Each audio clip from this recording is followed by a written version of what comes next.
Hello everyone, welcome to my channel. So today we are doing the chapter number 10 of class 5 our environment and इसमें total 20 question है तो हम दो part में इसे solve करेंगे. इससे पहले आपने अगर दूसरे चैप्टर्स के क्वेश्चन आंसर्स जैसे हमने सॉल्व किया है वन बाय वन अगर आपने वो नहीं देखा है तो आप मतलब वीडियोस जाके देख सकते हैं. अगर आपको वीडियोस ढूंढने में प्रॉब्लम हो रही है तो मैंने प्लेलिस्ट बना दी है, उस प्लेलिस्ट में जाके आप वॉच कर सकते हैं. तो इसीलिए बेटर होगा आप चैनल को सब्सक्राइब कर दीजिए ताकि आपको जब भी रिक्वायर्ड हो आप हमारे चैनल में आके मैथ्स ओलंपियाड हो, साइंस ओलंपियाड हो, ये सारे ओलंपियाड्स के वीडियो आप वॉच कर सकते हो. उसके अलावा कोई सिलेबस है जिसमें आपको डाउट हो रहा है, सोशल हो गया, साइंस हो गया, इंग्लिश हो गया, मैथ्स हो गया, do comment me in the comment section. बच्चों के लिए कमेंट सेक्शन डिसेबल है, आई अग्री, लेकिन मैं बहुत सारे शॉर्ट्स अपलोड करती हूँ, बहुत सारे कम्युनिटी पोस्ट डालूंगी, तो उसमें आप आके मुझे कमेंट और अपने प्रॉब्लम्स बता सकते हैं. और ये चैनल और ये वीडियोस अपने फ्रेंड्स के साथ शेयर करना बिल्कुल ना भूलिए ताकि जैसे आप हमारे वीडियोस को पसंद करते हैं वैसे आपके फ्रेंड भी कर सके और आपके लिए एजुकेशन हेल्पफुल हो सके. चलिए वन बाय वन क्वेश्चन हम इसमें सॉल्व करना स्टार्ट करते हैं. हम सबसे पहला क्वेश्चन देख लेते हैं. Manisha took some vinegar in a test tube and added some baking soda to it. Then she lit a matchstick and brought it near the mouth of the test tube. The flame of the matchstick got extinguished. Extinguished मतलब खत्म हो जाना, बंद हो जाना. Okay, अब यहाँ पे बोला गया है कि मनीषा ने एक टेस्ट ट्यूब लिया है, उसमें विनेगर डाला है और उसमें थोड़ा सा बेकिंग सोडा ऐड किया है. फिर उसने क्या किया, एक मैच स्टिक मतलब माचिस की डिब्बी से माचिस जलाया है और वो टेस्ट ट्यूब के पास जब लेके आती है तो क्या हो जाता है, वो मैच स्टिक बंद पड़ जाता है. किस वजह से? तो विच of the following is a correct conclusion regarding the given experiment. तो गिवन एक्सपेरिमेंट के लिए कौन सा कंक्लूजन करेक्ट है? Carbon dioxide gas does not support burning. Air contain carbon dioxide. Oxygen gas present in the air is necessary for burning. और oxygen gas can be extinguish fire.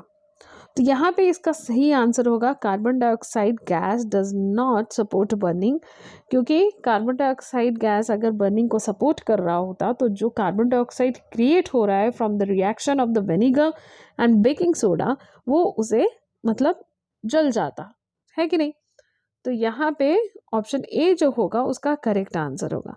Let's do the question number 2. Question number 2 देख लेते हैं. Read the following statement. हमें following statement पढ़ने हैं.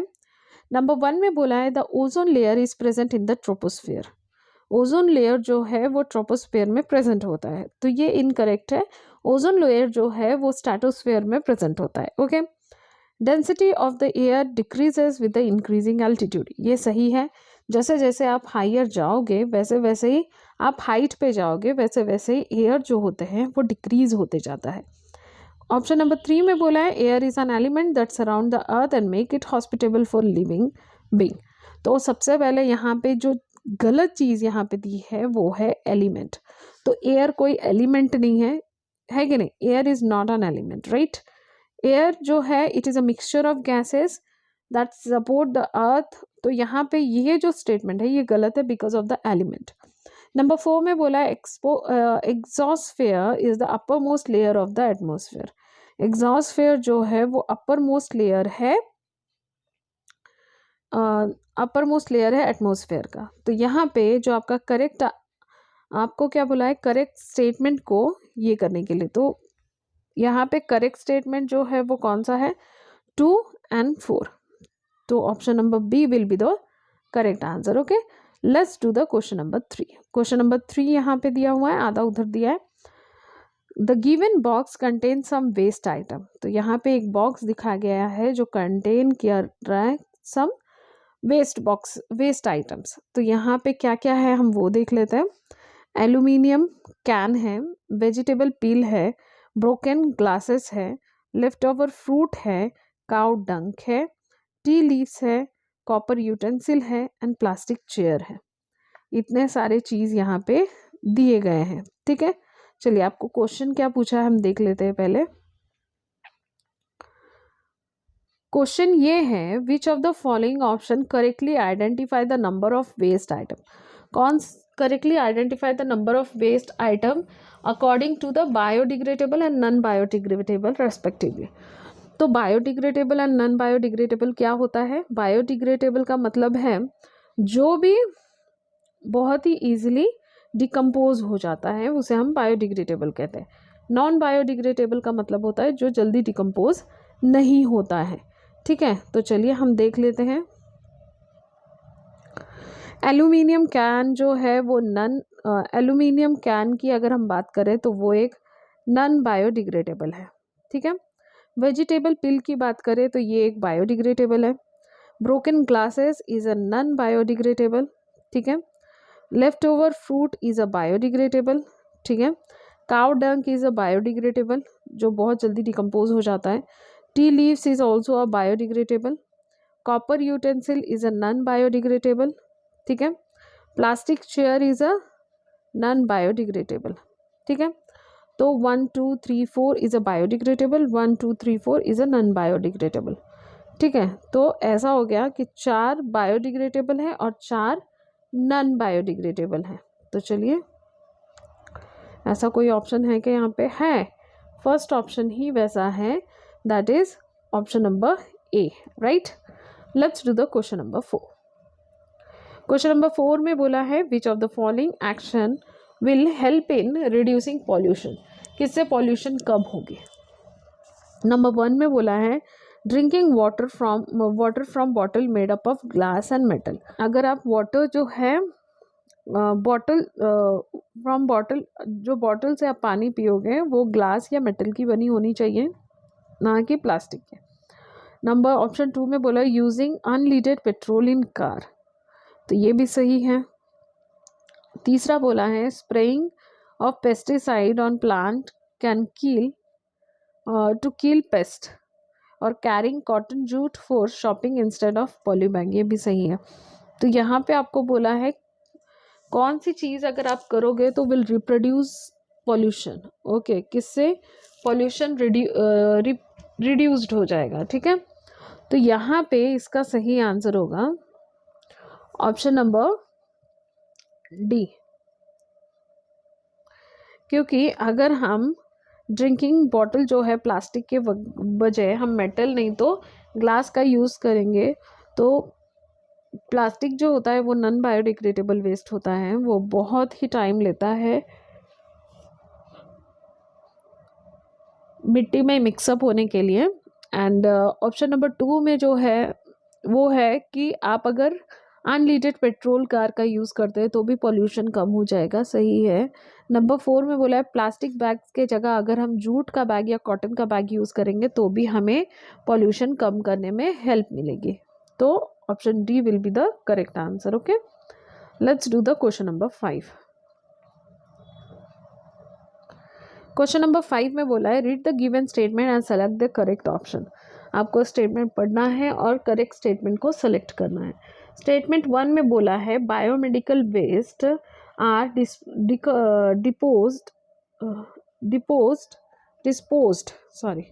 Biodegradable waste जो है वो डिस्पोज्ड होना चाहिए बाय इंसिनरेशन। इंसिनरेशन का मतलब होता है जला के अगर कोई चीज़ को, मान लीजिए अगर आप डिस्पोज्ड कर रहे हैं तो उसके इंसिनरेशन कहेंगे। ऑप्शन स्टेटमेंट 2 में बोला है landfill are usually present outside the city so that the rotting garbage does not pollute the land and water, ये सही है। तो यहाँ पे ऑप्शंस दिया है both statement 1 and 2 are true and the statement 2 is the correct explanation of statement 1। Statement 1 का correct explanation है, तो ये सही नहीं है। स्टेटमेंट 2 जो है यहाँ पे ऑप्शन 2 में बोला है both statement 1 and 2 are true but statement 2 is not correct explanation of statement 1। Statement 2 जो है वो करेक्ट एक्सप्लेनेशन नहीं है स्टेटमेंट 1 का, तो ये ऑप्शन जो है ये सही ऑप्शन है, तो ये इसका करेक्ट आंसर होगा। ठीक है, let's see the another page. हम चलिए यहाँ पे क्वेश्चन नंबर 6 देख लेते हैं। Match column 1 and 2 and select the correct option from the codes given below. तो यहाँ पे कॉलम 1 एंड कॉलम 2 दिया है जिसे आपको मैच करना है। जैसे कि फ्लड एक्सेस रेन की वजह से होता है, तो 1 ए का होगा 5। तो ए का 5 आप देख सकते हैं यहाँ पे और यहाँ पे है, ठीक है। ग्राउंड वाटर जो है उसे आप कहेंगे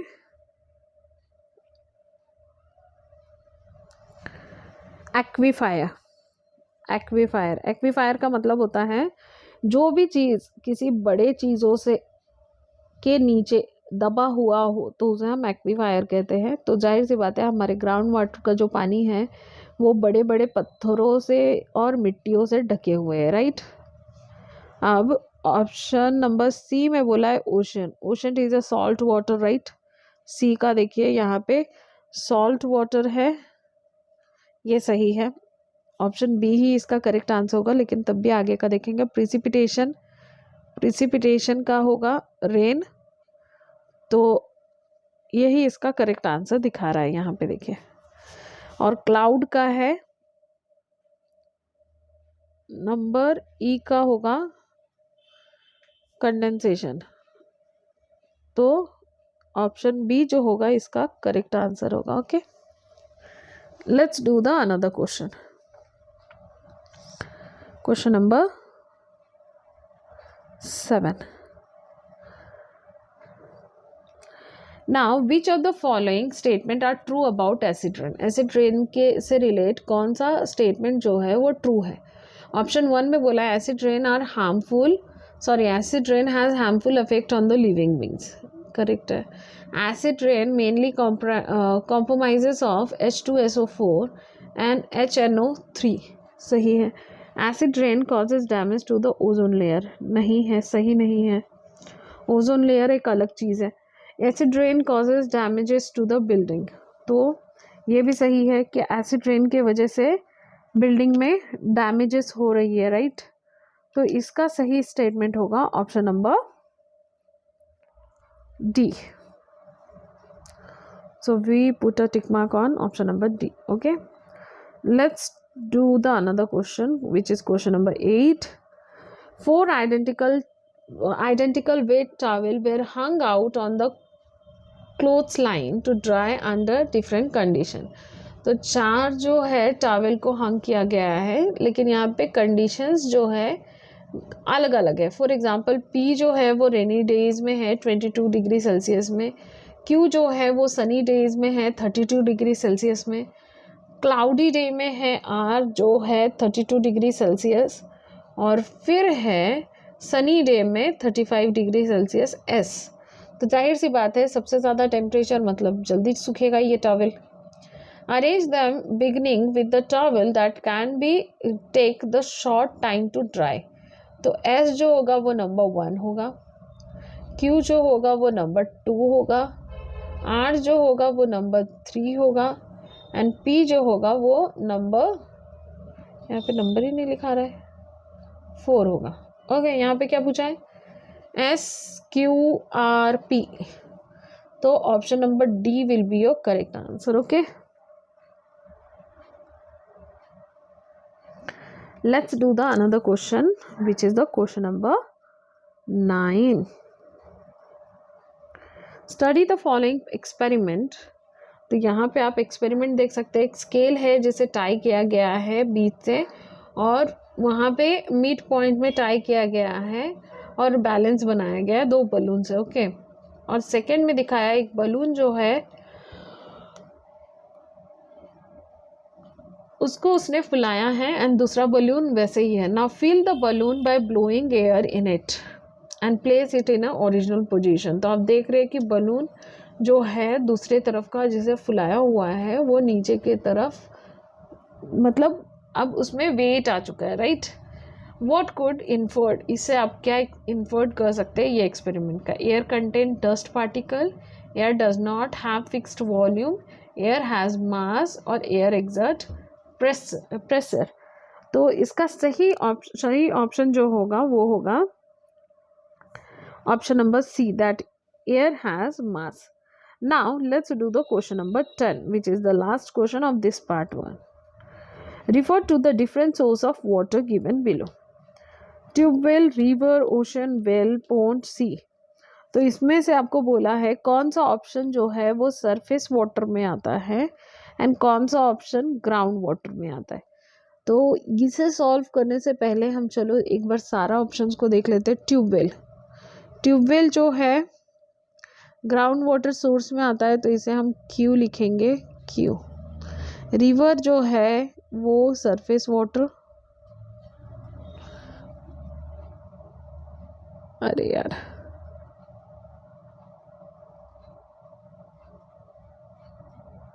फिर से करते हैं।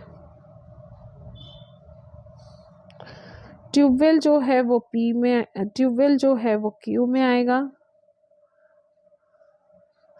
रिवर जो है वो पी में आएगा, ओशन जो है वो पी में आएगा, वेल जो है वो क्यू में आएगा, पॉन्ड जो है वो पी में आएगा एंड एस भी पी में आएगा। तो 1 2 3 4 are the P and 2 are the Q. Option A will be your correct answer. Okay, so ये थे लास्ट पेपर, मतलब पार्ट 1। तो पार्ट 2 के लिए stay tune and do not forget to share this video with your friends and like to our channel. तब तक के लिए stay tuned and bye.